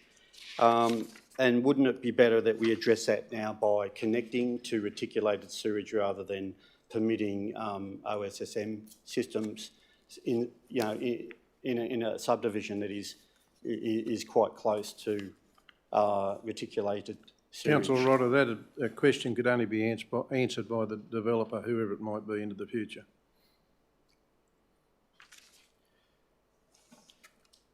Thank you, Mr Mayor.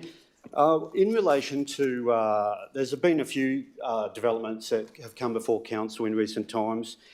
Councillor Brooke mentioned one at VALE, where we actually thought it was not best practice to approve it, but it was a complying subdivision, and the staff were ultimately felt they had to recommend approval. But here we have an opportunity to retain best practice, given the close proximity of reticulated sewage, and we're basically saying, no, we will do it with that one, but we won't do it with this one. And secondly, Gorman Street, there was a development there. We were quite upset about the width of the road and the impact on adjoining residents, but there was ultimately nothing we could do there. But again, we had concerns about best practice, and we still acknowledge that we couldn't stop it, but it wasn't the best potential development in that little thin street, but it went past the keeper for following Land Environment Court discussions. But why would we actually want to go down a path of not trying to always glean best practice in developments, in projects that are clearly can be, this project can clearly be go down that path of being a best practice subdivision connected to all of the services, including reticulated water, electricity, communication and sewage. Why would we not want to do that when reticulated sewage is so close? Further speakers, councillors? I think, Councillor North, you're probably the only one that hasn't spoken. I'll keep it fairly simple and reasonably brief. I'd just like to thank Ben Asquith for his addressing us tonight, and Kim Hatch, and I'll come to that in a moment. We had 4 speakers scheduled, 1 never turned up, but 3 were here against the recommendations in the business paper. Technically, I would think supportive of what we're trying to adopt here now. I think Kim Hatch spoke very well and highlighted what the residents were looking for there, the neighbours, and that was she didn't want to see the sewer line run through their property. That's the last thing she wanted, and that's what was 2 properties there that certainly don't want that. But all the other residents that commented or made submissions were supportive of it. So that's something that hasn't been brought up tonight, and I think we need to acknowledge that. There was a lot of submissions made, and most of it were positive for it. Just something that we need to be aware of that is often brought up, particularly with regard to developers paying for these costs. The developers pay for it up front. We need to realise this. Councillor Mears needs to understand the developers pay for it up front, but that's then passed on to the landholder who's buying it, and then the person that builds on the property, plus more. The developers are there to make a profit. They will make a percentage profit on those development costs. So it may cost, I don't know, say 15,000, 20,000 for the connection. I don't know what they add on, but it's probably 30 to 40, guesstimating, but they're going to put a margin on that. So that flows on to, it becomes another barrier, another bar to housing. This is more housing and development for Tamworth. We are screaming out for it.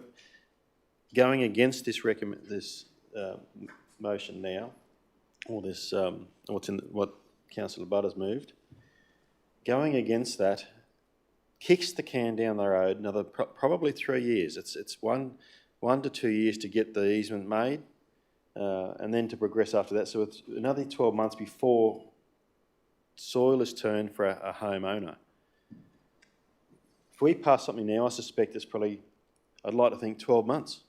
We need roads and infrastructure put in, but we can get moving. This is another 47 blocks of land to get moving.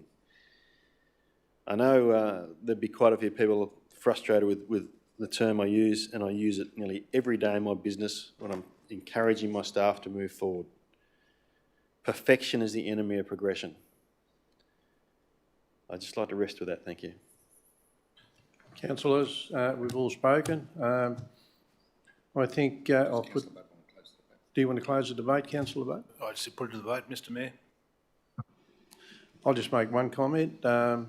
Best practice is great, but is it permissible? If it's permissible, it's permissible. Councillors, I'll put this to the vote. This motion, all those in favour say aye. Those against? 5-4. Approved.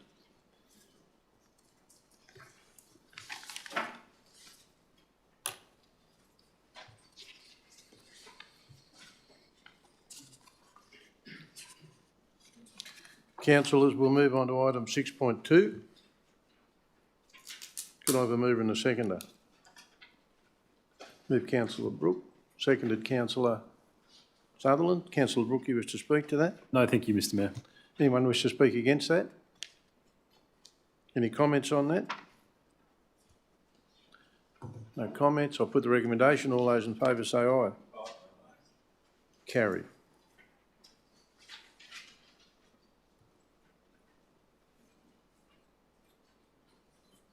Councillors, we'll move on to item 6.3. It's probably 7.3 in your business paper, but it's 6.3.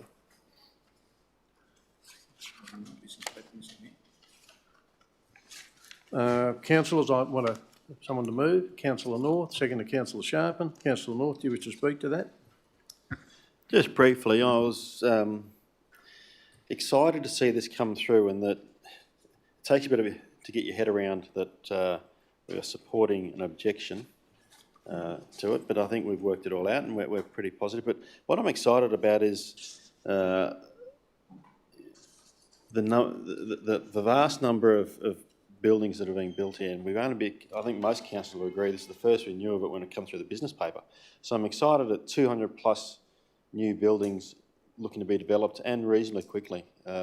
Manufactured home site, it's all welcome, and it's all new beds in Tamworth. So this is another thing that will help alleviate our housing or accommodation crisis we have in Tamworth. So I'm excited by this and fully supportive. Further comments, councillors?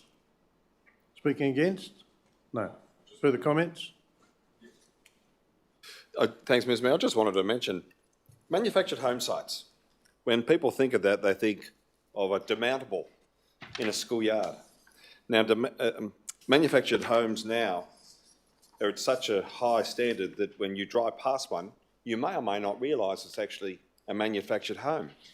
So the opportunity to build in quite quick time, which is a modern way of building homes, the opportunity to increase the number of homes available for people to both purchase and live in, has to be a step in the right direction for our council. We talk a lot about having diversity in homes and diversity in options and opportunities for people such as those who need living quarters quite quickly. And this responds to that, and responds in a favourable way. So I think when we think of a manufactured home, don't think of something that looks like a demountable. Think of something that looks quite tasteful, and I think that's what we're looking at with this development. Further comments, councillors? There being no further comments, I'll put the recommendation. All those in favour say aye.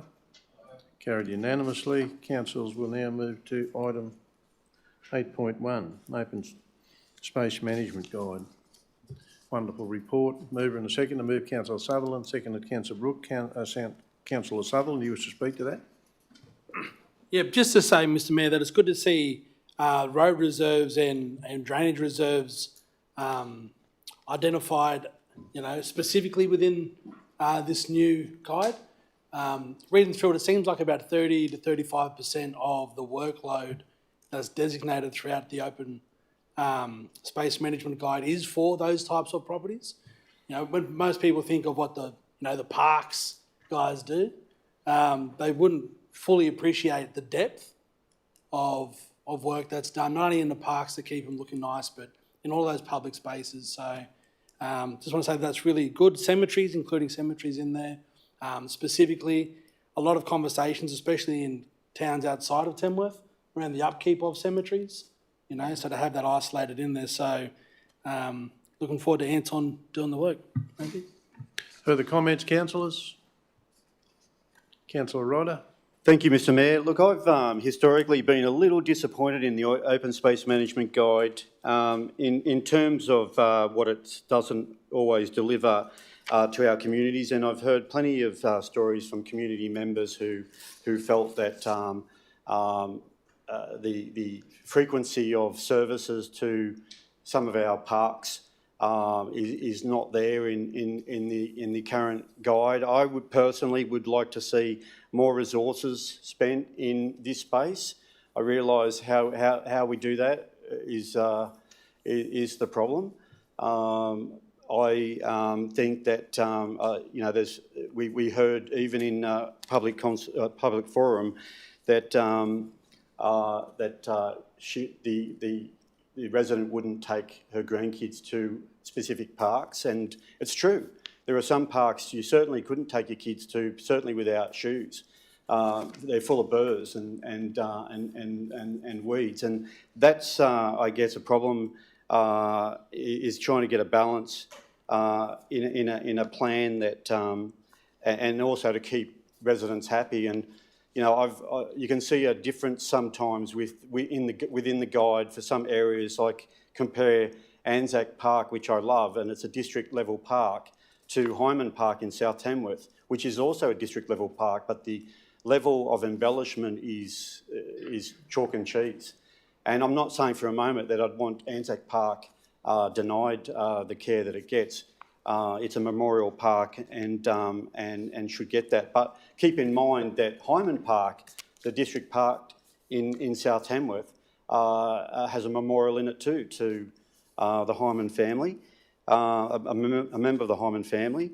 So, I mean, I would like to see moving forward that this guide not necessarily so rigid that if someone rings up and says there's burrs in the park or needs watering or mowing or whatever, that we say, no way, we'll do it in accordance with the guide, because sometimes it's not flexible when it comes to seasonal conditions.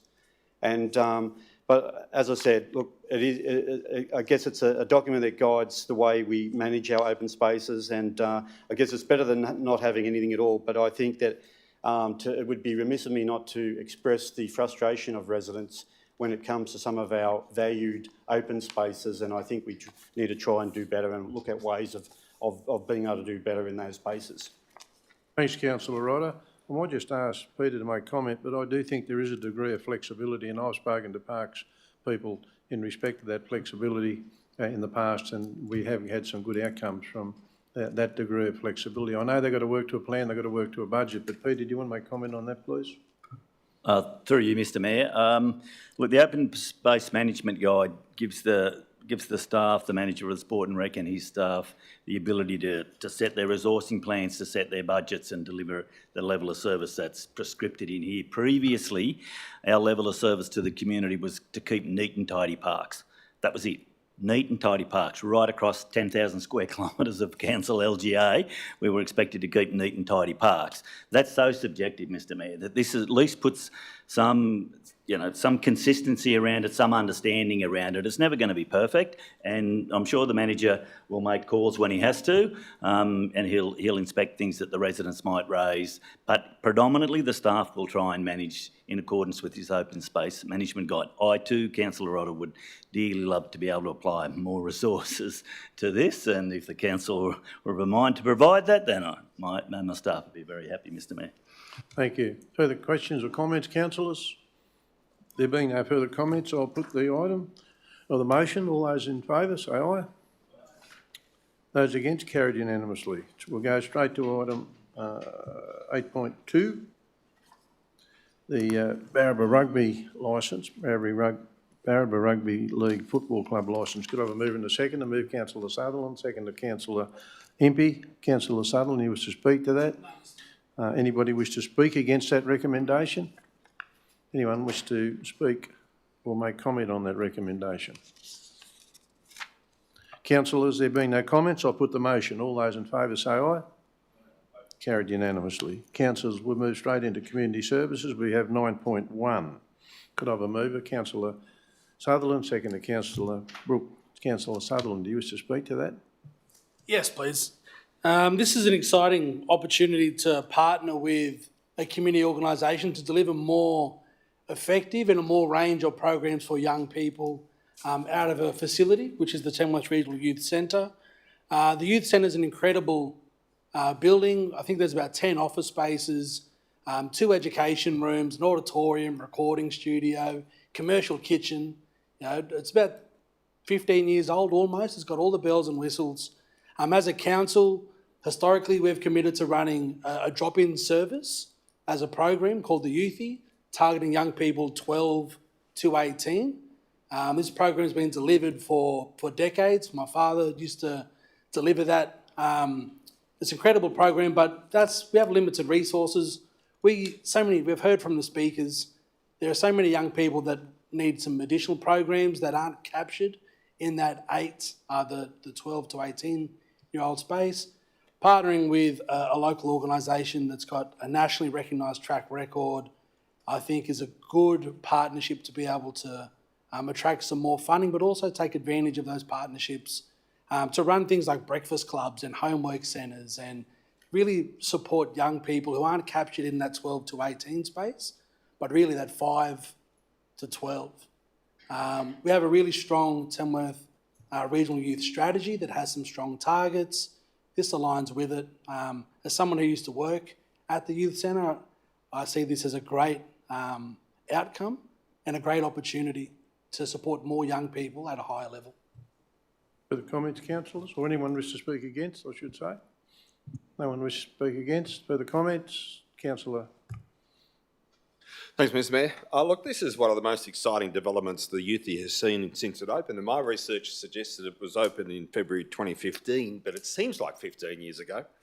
The Youthy is the perfect example of what could be the hub of the village that raises the child, and the Youthy could therefore become the village space, the village green, the village square, the place where more people can go to become community, to talk about things, to get together, to share stories. And the number of programs through organisations such as BARRABA and the opportunities that will provide to that community and to the community broadly is something that we should be excited about, because it's the opportunity for more and more people to come together. And as a community which is outside of the capital cities, where resources are sometimes a little finite, we need to make sure that we think of every possible way that we can utilise to bring communities together. And this does that, and I applaud the BARRABA Multifunctional Aboriginal Children's Service for this move forward, and also to the staff of the council who met with and worked with BARRABA to make this happen. So very exciting times, Mr Mayor. Councillor Brooke. Thanks, Mr Mayor. My Councillor Sutherland and Councillor Impey have covered off a lot of what I had to say as well. But the only thing I think hasn't been touched on yet is to point out that BARRABA are not just a well-established and proven provider in youth services in our community, but they're also a member of TACO, which, as we all know, who we have signed a partnership agreement with as well. So allowing them to utilise the space to expand the work they do for young people in our region is, I believe, is entirely in line with the purpose of the Youthy, and I'm highly supportive of this item.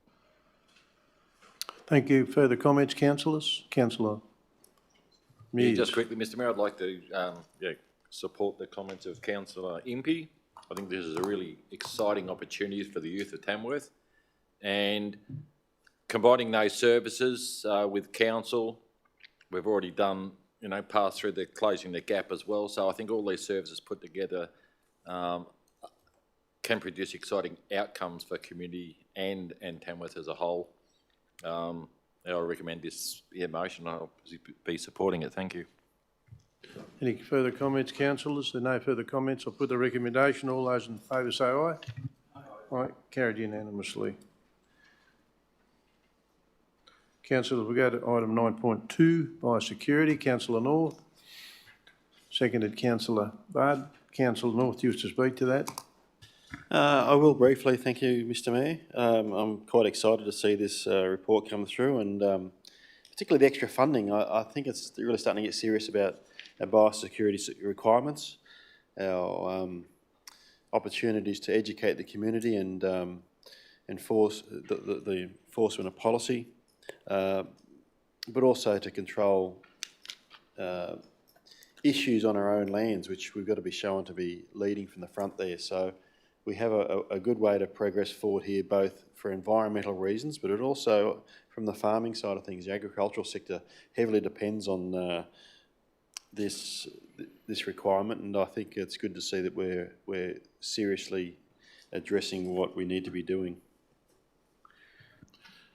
Anyone wish to speak against that recommendation? Further comments? Councillor Brook. Thanks, Mr Mayor. Just briefly, I just wanted to thank Mr Lightowler for his assistance with the Council of North and me in navigating this, and for his work putting together this proposal. And also wanted to thank Council of North for our shared advocacy on this issue. I just wanted to highlight that I think this is a good example of council as the policy-making arm of council, taking a strategic look at the organisation and of identifying areas where we can deliver improvements for our residents. Biosecurity, the space we have been able to collectively identify a gap in our operations. It's an endless task to stay on top of, but a crucially important one, particularly for a regional council, as Councillor North pointed out. We have a long way to go yet, but this boost will be very welcome, and I'm firmly in support. Further comments, councillors? Councillor Rodder. Thank you, Mr Mayor. Look, I certainly support this too, particularly additional expenditure on weed control. I felt that historically we haven't been a great neighbour to some of our residents, particularly in rural areas. And even around Tamworth, I've complained about blue heliotrope that grows happily in our footways and road reserves. Seeds. The seeds are in the gutters are washed down the stormwater system and then to neighbours elsewhere. And historically I have had plenty of residents contact me from rural areas complaining about St John's wort and things like that. And I noticed that local land services have a good neighbour program now. They're initiating a good neighbour program and probably going to address some of the issues related to their reserves. And I know that Crown Lands does a good job trying to control weeds on their place. So the three agencies together, local government, local land services and Crown Lands all together, working together to try and be good neighbours for our residents is a good thing, and I'm pleased that we're able to add more to the budget for weed control. Thank you. Further comments, councillors? Councillor Mears. Yeah, thank you, Mr Mayor, and I'm glad Councillor Rodder stood up just before me because it slipped my mind. Councillor Rodder's been raising this issue for a number of years, and it's good to see it come to fruition. I'm fully supportive of the motion, but I'd like to acknowledge the work of David Lightowler, the Manager of Community Safety and Wellbeing, and his team. They've done an incredible job at preparing and presenting the biosecurity operational requirements proposal. Also, I'd like to make special thanks to Councillor Ryan Brook and Councillor Brendan North for raising the matters that initiated a review and discussion of the biosecurity program during the September 25 workshop. Their combined efforts have contributed to a collaborative approach that strengthens Council's biosecurity operations and enhances service delivery and community engagement across the region. So, job well done. Further comments, councillors? There being no further comments, I'll put the recommendation. All those in favour say aye. Raising your hand. Carried unanimously. Councillors will now move to item 9.3, Tamworth Youth Strategy. Could I have a move and a second? Councillor Brook, seconded Councillor Mears. Councillor Brook, you wish to speak to that? Yes, thanks, Mr Mayor. I'm not going to turn down an opportunity to sing the praises of our youth council and the work that they do. I want to wholeheartedly congratulate them on their achievements from the last year. And Mr Mayor, I also want to say keep an eye out. The Youth Council are well on the way in planning a full schedule of activities for Youth Week next month. And there will be more announcements about those very soon. Further comments, councillors?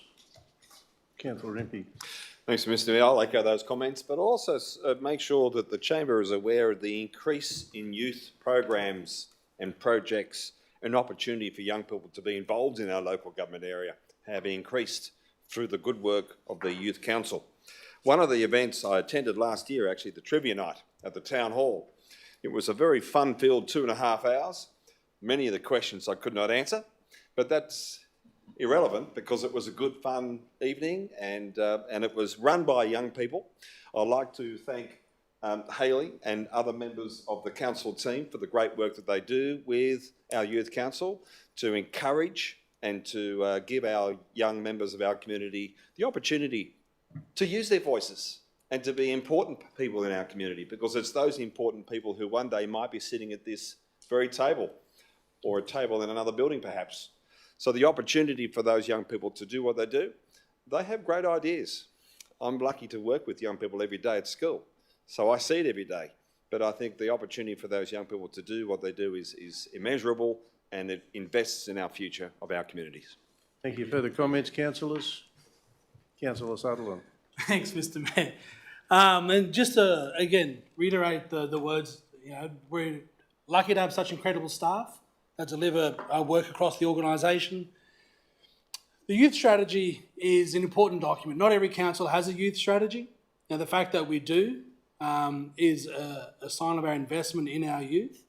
If you read through the report, it shows you the depth of work that we do across the organisation to support young people, not only in Tamworth, but across the region. The Youth Council is our leaders in this space. They shape the direction of how we work with and talk to young people. The way that the Youth Council is structured is incredible. And I just want to point out too that not only are we one of the very few councils that have a youth strategy and a youth council, but we also delegate our youth council an annual budget. Now, to be able to deliver on programs that they see as a priority within the youth strategy. Now, that's a real investment in young people, being able to sit in the room with youth councillors talking about how they're going to use their budget and have debates on what's a good use of money and what's not. Cracking conversations, and it's a great opportunity for us to provide those spaces for young people to have those kinds of conversations. And this report of that youth strategy shows you just the depth of work that we do in supporting young people. Thank you. Further comments, councillors? There being no further comments, I'll put the recommendation. All those in favour say aye. Aye. Carried unanimously. Councillors, that brings us to the end of open council. So before I call for a motion to move into closed council, could I ask the General Manager, have you heard any requests for matters to be heard in open council? No, Mr Mayor. Is there any requests from the audience? No, there isn't. Councillors, could I have a motion to move into closed council? Councillor Budd, seconded. Councillor Impey. All those in favour say aye. We'll move into closed council.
Thank you, Mr Mayor. Councillors, this is the report from the closed session of the Ordinary Council meeting held on the 10th of March 2026.